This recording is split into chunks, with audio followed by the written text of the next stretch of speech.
میں ایک اور شب خون مارا گیا۔ ہمارے سینئر ساتھی عمران خان صاحب کے سچے سپاہی فواد چوہدری صاحب کو توہین الیکشن کمیشن میں رات کے اندھیرے میں گرفتار کیا گیا۔ حیرانگی ہوتی ہے کہ وہ الیکشن کمیشن جو جمہوریت کی تباہی اور آئین کی بربادی پر تلا ہوا ہو، اس کی بھی توہین ہو سکتی ہے۔ ہر غیر آئینی، غیر قانونی کام، انصاف سے بالاتر عمل جو الیکشن کمیشن دہرا رہا ہو، جو کر رہا ہو، اس کے باوجود بھی اگر کوئی الفاظ استعمال کیے جائیں تو وہ اس کی توہین ہو سکتی ہے۔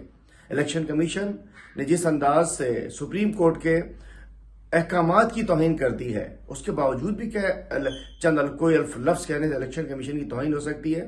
ہم سمجھ سکتے ہیں کہ آپ فواد چوہدری صاحب عمران خان صاحب کے سچے سپاہی ہیں، کھڑے ہیں، اپنے سٹینڈ لے کر کھڑے ہیں، اور یہ لگتا ہے کہ الیکشن کمیشن کی توہین تو ایک بہانہ، لگتا ہے کسی اور کی توہین کا مسئلہ ہے۔